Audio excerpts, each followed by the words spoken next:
अभी गनीमत है सब्र मेरा, अभी लबालब भरा नहीं हूँ।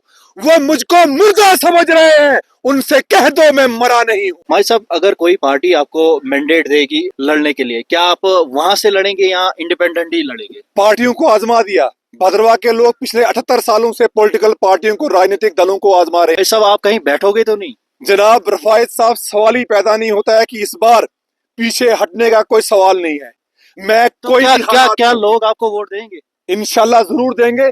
जो विभिन्न पार्टियों के लोग हैं, डिफरेंट पॉलिटिकल पार्टियों के साथ जुड़े हुए हैं, वही लोग मुझे कह रहे हैं कि हमारे नेता में ये दम नहीं है कि वो असेंबली में जाके कोई बात कर सके। आप हमेशा भद्रवाह की बात करते हो, इस भद्रकाशी की बात करते हो, इस भद्रवाह की बात करते हो जो ताज है जम्मू कश्मीर का, जिसने 35% ब्यूरोक्रेसी जम्मू कश्मीर को दी है। तो इसको माजिद मलिक जैसे एक नेता की, एक विधायक की आवश्यकता है जो असेंबली में जाके अपना हक भद्रवाह का छीन के भद्रवाह के लोगों को दिलवा सके। हम क्रिटिसाइज में, मड स्लगिंग में मैं नहीं जाना चाहता हूँ। राजनीति में क्रिटिसिज्म चलता है, कोई गाली दे मुझे, कोई धित्कारे, कोई क्रिटिसाइज करे, हम अपना काम करते रहेंगे। जमाना कह रहा है, मैं नई करवट बदलता हूँ, अनोखी मंजिलें होंगी, निराले रहनुमा होंगे। अभी गनीमत है सब्र मेरा, अभी लबालब भरा नहीं हूँ। वो मुझको मुर्दा समझ रहे हैं, उनसे कह दो मैं मरा नहीं। रफाई साहब, मैं भद्रवाह की आवाम से, भद्रवाह की जनता से बोलना चाहता हूँ, अपील करना चाहता हूँ। एक हो जाए तो बन सकते हैं खुर्शीदे मुबी, वरना इन बिखरे हुए सितारों में क्या रखा है। ये आपके लिए अपॉर्चुनिटी है कि एक नौजवान को जिताएं, अपना वोट कास्ट करें। अगर मेरा चेहरा पसंद नहीं है, लेकिन मेरी जो डिमांड्स हैं उनको पसंद करें, उसी में हमारा मुस्तकबिल है, फ्यूचर है, भविष्य। हमारे साथ इस समय एडवोकेट मोहम्मद माजिद मलिक साहब हैं। इन्हीं से जानेंगे, माजिद साहब, क्या जरूरत पड़ी आपको इलेक्शन में उतरने की? भद्रवाह की जनता ने नेशनल कॉन्फ्रेंस और कांग्रेस को 70 साल आजमाया, जिन्होंने सत्ता का सुख भोगा, और इसके अलावा भाजपा को भी 11 साल भद्रवाह की जनता ने देखा। किसी भी राजनीतिक दल ने भद्रवाह के साथ इंसाफ नहीं किया, जिसकी वजह से भद्रवाह के साथ डिस्क्रिमिनेशन पहले भी होती आई और आज भी हाइट ऑफ डिस्क्रिमिनेशन भद्रवाह के साथ है।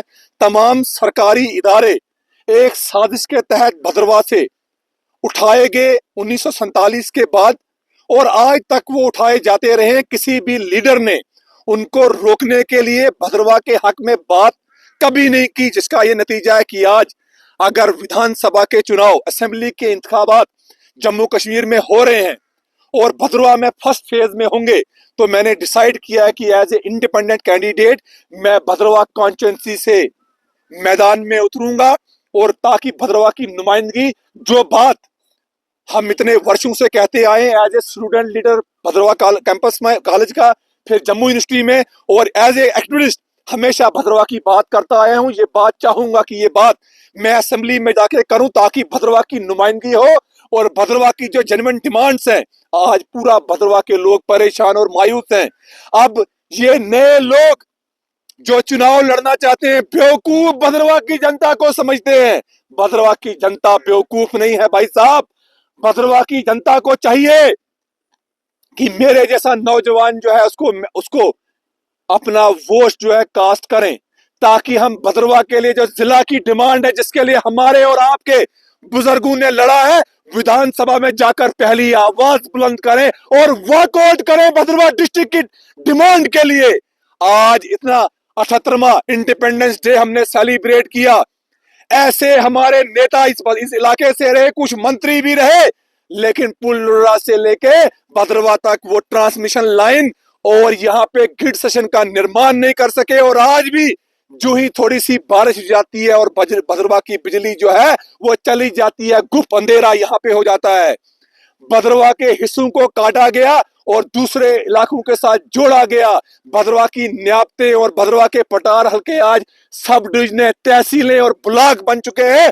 भद्रवाह वहां का वहां रह चुका है, भाला से लेके थनाला तक। मुझे बताइए किस लीडर ने बात की कि भद्रवाह के साथ डिस्क्रिमिनेशन हो रही है? रिसेंटली 1 महीने पहले ठाठरी के अंदर एसडीपीओ की पोस्ट क्रिएट कर दी गई। पहले एसडीपीओ जो थाना था ठाठरी का, वो एसडीपीओ भद्रवाह के अंडर आता था। एक लास्ट कनेक्शन एडमिनिस्ट्रेटिव लेवल का ठाठरी का भद्रवाह के साथ था, उसको भी स्नैप कर दिया गया। हम खिलाफ नहीं है कि आपने ठाठरी में एसडीपीओ का ऑफिस वहां पे खोला, वहां खोलते तो यहाँ पे एसएसपी की पोस्ट क्रिएट कर देते भद्रवा के अंदर। किस नेता ने बोला? यहाँ पे कोरोना काल हुआ, कौन नेता यहाँ पे आया? लेकिन अब भद्रवा में नेता जो है ये झुंझुना लेकर, जिस तरीके से हम बच्चों को झुंझुना देते हैं, छोटे बच्चों को वो झुंझुने से खुश जाते हैं, वो झुंझुना लेके भद्रवा में अब नेता आएंगे और भद्रवा की जनता को बेवकूफ बनाने का काम करेंगे और बड़ी बड़ी तकरीरें होंगी। लेकिन मैं जम्मू कश्मीर की बात नहीं करूंगा। मुझे क्या लेना देना है जम्मू कश्मीर की बात करके? मुझे क्या लेना देना है बड़ी बड़ी बातें करके? भद्रवा के अपने इश्यूज हैं, यहाँ की अपनी प्रॉब्लम्स हैं, जिनको रिड्रेस करना यहाँ के एमएलए का काम है। यहाँ डिस्ट्रिक्ट चाहिए भद्रवा के लोगों को, भद्रवा के लोगों को ट्रांसमिशन लाइन चाहिए, भद्रवा के लोगों को बेटर रोड कनेक्टिविटी चाहिए, डबल लेन, पार्ट 1, पार्ट 2 और पार्ट 3 डांस नहीं चाहिए। जो नेता अब यहाँ पे चुनाव लड़ने के लिए आएंगे ये अमीर है, बड़ी बड़ी कोठियां इनके पास जम्मू में है। फिर ये जब हम इनके पास जाते हैं अपनी दूसरे छत से ये देखते हैं लान में कितने यहाँ पे गरीब लोग आए हैं, माजिद मलिक जैसे, वहां हमें देखते हैं हमारी कहीं सुनवाई नहीं होती है। भद्रवा में बेरोजगारी है, भद्रवा को जबानी बातों का मलहम नहीं चाहिए, कोई कंक्रीट काम का मलहम भद्रवा को चाहिए। हिमोत और चरारा रोड बननी चाहिए, शरेकी से कतारी से गुंदों को जुड़ना चाहिए। आपका वाकई ग्राउंड लेवल पे छतरकला का टनल बनना चाहिए, जुबानी बात नहीं चलेगी। अभी रिसेंटली यूनियन बजट आया, जम्मू कश्मीर यूटी का बजट आया, कहीं छतरकला के बजट में कहीं छतरकला का टनल नहीं है। हमें वो चाहिए। हम एज ए विधायक अगर भद्रवा की जनता मुझे भेजती है तो मैं पूरी कोशिश करूंगा इन चीजों को मैं रिड्रेस करने की और इनको हासिल करने की। भाला के लोगों को कोई पूछता नहीं है, चिराला के लोगों को कोई पूछता नहीं है, भद्रवा के लोगों की सुनवाई कोई नहीं है।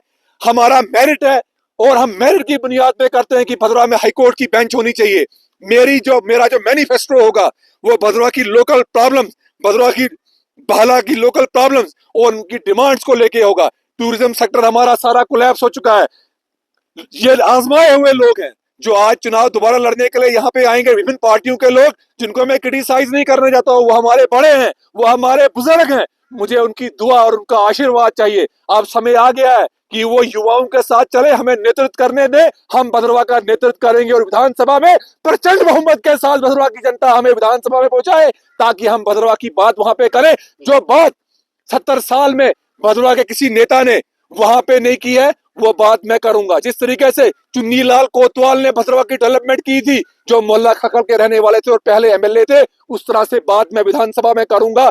ये भद्रवा की धरती जो है, बड़े बड़े इंटेलेक्चुअल एजुकेशनिस्ट की बड़ी पवित्र धरती है, जिन्होंने संघर्ष किया है और भद्रवा इस काबिल बना कि भद्रवा के ऑफिसर हर एक नक एंड कॉर्नर पे हैं। लेकिन नेताओं ने हमारा सर जो है झुका दिया है। अब पास ग्लोरी को हमने रिवाइव करना है, इसलिए भद्रवा की जनता मेरा साथ दे, मैं लड़ूं।